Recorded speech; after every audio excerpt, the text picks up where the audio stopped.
એક બાજુ મેવાડના રાજવીનો ઇતિહાસ ખૂબ ગૌરવાન્વિત છે, પણ હાલ ગાદી માટે રાજવી પરિવારો પોતપોતાની માન મર્યાદા બધું જ ભૂલીને સંપત્તિ અને વર્ચસ્વ માટે એકબીજાની સામસામે ઉતરી ગયા છે. સમાધાન થાય તેવા હાલ કોઈ દેખાઈ રહ્યું નથી. અને શું છે સમગ્ર ઘટના, તેને લઈને કરીશું આ વિડીયોમાં ચર્ચા. તો નમસ્કાર, આપ જોઈ રહ્યા છો ન્યૂઝ રૂમ ને આપની સાથે છું કૃણાલ આહિર. તો રાજસ્થાનમાં હલ્દી ઘાટીના મેદાનમાં દેશના દુશ્મનોને ધૂળ ચટાવનાર મહારાણા પ્રતાપના જ બે વંશજો હવે ગાદી માટે આમને સામને આવતા ઉદયપુરની અંદર એક ઉગ્ર વિરોધનો માહોલ સર્જાઈ રહ્યો છે. પોલીસ દ્વારા આ ઉગ્ર આંદોલનને શાંત પાડવા માટે બંને પક્ષે વાતચીત કરીને સમાધાન કરવાનો પ્રયાસ કરી રહેવામાં આવ્યો છે, પણ બંને પક્ષ અત્યારે સામસામે ઉતરી ગયા છે. મેવાડના પૂર્વ રાજવી પરિવારનો ઉત્તરાધિકારીનો વિવાદ ખતમ થઈ રહ્યો નથી, પણ પૂર્વ સાંસદ મહેન્દ્રસિંહનો મેવાડના નિધન બાદ આ વિવાદ વધુ ઘેરો બની ચૂક્યો છે. પૂર્વ શાહી પરિવારમાં ચાલી રહેલા ઝઘડાએ હવે એક નવો વળાંક લઈ લીધો છે અને વિશ્વરાજસિંહ મેવાડ સોમવારે ચિત્તોડમાં પાઘડી પહેરી, જેનાથી તેઓ મેવાડના રાજવી પરિવારના નવા વડા બનવાના હતા. આ પછી વિશ્વરાજસિંહનો એક કેમ્પ ઉદયપુર સિટી પેલેસમાં પ્રવેશવા માંગતો હતો અને તે તેમના માટે એક પ્રતિષ્ઠાનો પ્રશ્ન પણ બની ગયો હતો. જો કે રાજવી પરિવારના અન્ય સભ્યો આ સિટી પેલેસમાં પ્રવેશને લઈને તેમના વિરુદ્ધની અંદર હતા. આ મુદ્દે બંને પક્ષે વચ્ચે એક તણાવ ચાલી રહ્યો છે કેટલા દિવસો થયા, અને જે તણાવ ચાલી રહ્યો છે તેની વચ્ચે વિશ્વરાજસિંહ મેવાડની પાઘડી દસ્તુરની સમગ્ર મેવાડમાં એક ખળભળાટ પણ મચી ગયો છે. વાસ્તવમાં વિવાદ એક સિટી પેલેસની અંદર પ્રવેશવાને લઈને ચાલી રહ્યો છે અને વિશ્વરાજસિંહ આ પક્ષે પાઘડી પહેરી સિટી પેલેસની અંદર પ્રવેશ કરવા માગે છે, પરંતુ બીજી બાજુ જે રાજા છે તેમના લક્ષરાજસિંહ મેવાડ એ પણ તેમની વિરુદ્ધની અંદર પ્રવેશવા ન દેવાની માંગ સાથે અડગ છે. પોલીસ પ્રશાસને બંને પક્ષ વચ્ચે સમાધાન કરવાનો પ્રયત્ન કર્યો, પરંતુ કોઈ ઉકેલ અત્યાર સુધી આવ્યો હોય તેવું લાગી નથી રહ્યું, કેમ કે આ પાઘડી તેમના પુત્ર વિશ્વરાજસિંહને ઉત્તરાધિકારી બનાવવાનો રિવાજ છે અને તે રિવાજને લઈને તેમને પાઘડીની સેરેમની રાખી હતી. પણ એ પાઘડી પહેરી અને અલગ અલગ જગ્યાએ જવાનું હોય છે, તેમ એક સિટી પેલેસની અંદર જવાની અંદરની પણ એક તેમની માંગ હતી.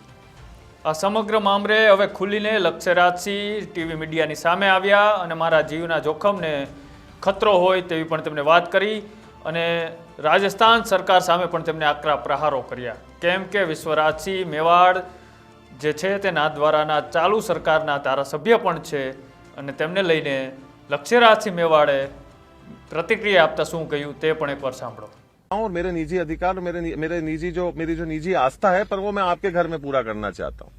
और इसके बारे में ना मैं आपको बताऊंगा, ना मैं आपसे पूछूंगा, ना मैं आपको इसके चीज के बारे में बताना उचित समझूंगा. अब ये गुंडागर्दी हमको जो है वो सहन करनी पड़ेगी और कानून और प्रशासन इस सोच की जो है वो मदद करेगा. तो कहीं ना कहीं हम लोगों को ये दर्दनाक हादसे और घटनाएं मेरे पिताश्री ने, मेरे बहनों ने इसको 40 साल पहले इन चीजों का सामना करा हुआ है. वो लोग मरते मरते बचे हैं इन चीजों को लेकर. ऐसी ही परिस्थिति जो है वो उस समय पे भी बनवाई गई थी और आज भी उसी सोच के अंतर्गत यहां पर प्रवेश करने का एक गलत मंसूबे के साथ में प्रयास किया जा रहा है, जिसका प्रशासन और लोग यहां पे उसका सहयोग कर रहे हैं. और हम लोग अभी कानून के भरोसे बैठे हुए हैं, जो मैं अभी ढूंढ रहा हूं कि कहां है, और वो हम लोगों की एक आम नागरिक होने के नाते मदद करेगा. लाखों लोग जो है वो परेशान हो रहे हैं. ये कहां तक जायज है कि बच्चों की, महिलाओं की, बड़ों की, बुजुर्गों की जान को जो है वो खतरे में डाला जाएगा. लोग किसी के घर के ऊपर चढ़ने लग जाएंगे. वो अगर अंदर आते तो उसका हश्र क्या होता, उसकी जिम्मेदारी कौन लेता? किसी की जान का नुकसान होता तो उसके लिए जिम्मेदार कौन होता? मैं आप लोगों के माध्यम से बड़े विनम्रता पूर्वक ये प्रशासन को, सरकार को आग्रह करना चाहता हूं कि हम लोग थोड़ा सा जागें और हम लोग हमारे इस सरकार के पदों के ऊपर बैठे हुए लोगों के प्रति का मोह थोड़ा सा छोड़ें और हमारी जिम्मेदारी के प्रति हमारा पूर्ण विश्वास, समर्थन और सच्चाई और ईमानदारी के साथ में कानून की रक्षा करना, कानून को सर्वोच्च रखना और सही चीज को ऊपर रखने का हम लोग कार्य करें, जिससे कि अमन, चैन, शांति इस शहर के अंदर बनी रहे। जो नाम आज की तारीख में उदयपुर का हो रहा है देश और दुनिया में इन चीजों की वजह से कि आज हम लड़ाई एक सड़क के ऊपर लड़ रहे हैं, कितनी निंदनीय बात है ये। कितना खराब लगता है कि जब इस प्रकार से जो है खबरें हमारे को देखने को मिलती हैं, जिसके लिए और कोई नहीं, हम स्वयं ही जो हैं वो जिम्मेदार रहते हैं। तो मैं आप सब लोगों के माध्यम से ये आग्रह करना चाहता हूं कि जो लोग बीच के अंदर भी अपना राजनीतिक फायदा देखने का प्रयास कर रहे हैं, ये वो समय, जगह या वो चूल्हा नहीं है जिसके ऊपर ये लोग अपनी राजनीतिक रोटी सेकें। लोगों का जो है वो इस्तेमाल करें और किसी भी प्रकार से अपने स्वयं के मंसूबों को, अपनी चाह, अपनी इच्छा, अपनी लालच को पूरा कराने का जो है वो रास्ता इस सोच के साथ में जो है वो ना जो है वो जोड़ें। लोगों की जान की कदर करना सीखें। हम लोग ये नहीं कहें कि हिंदुस्तान के अंदर अगर सबसे सस्ती कोई चीज है तो वो इंसान की जान है, ये ऐसा नहीं प्रतीत होना चाहिए। और खास तौर के ऊपर उदयपुर जो पिछले कुछ समय से ऐसे तत्वों के कारण, ऐसी समस्याओं के कारण वैसे ही झुलस रहा है, हम लोगों को इसके अंदर एकत्रित होने की आवश्यकता है और सभ्य तरीके से हम लोगों को इसका कोई समाधान निकालने की आवश्यकता है और कानून के माध्यम से जो है वो निकालने की आवश्यकता है।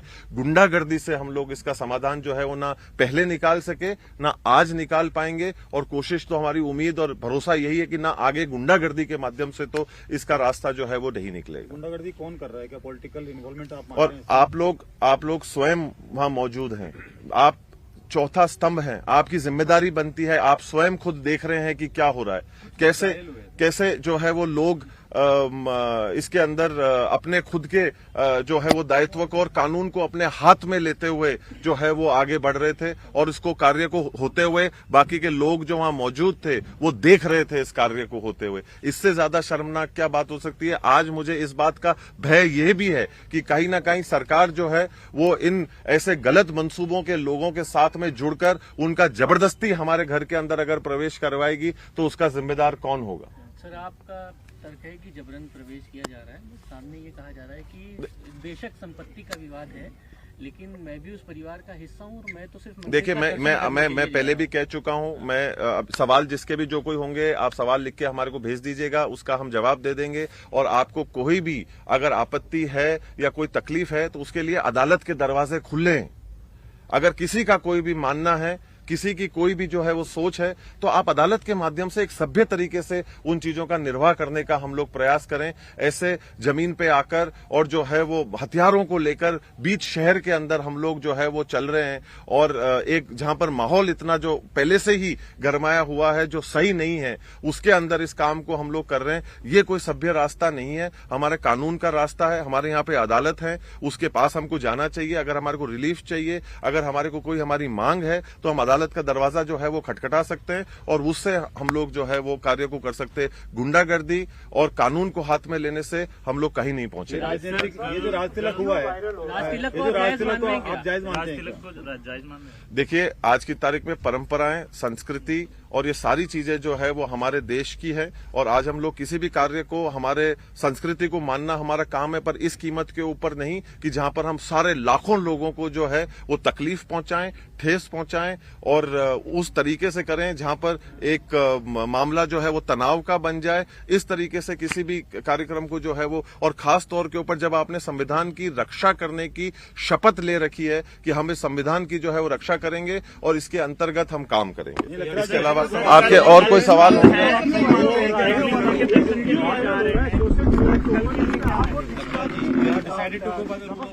Absolutely, we will go by the rule of law. हमारे देश के अंदर एक संविधान है, एक कानून है। हम कानून से चलेंगे और हम कानून से ही चलना चाहते हैं और कानून से ही चलना चाहिए और हमको कानून को किसी भी प्रकार से हमारे हाथ में नहीं लेना चाहिए।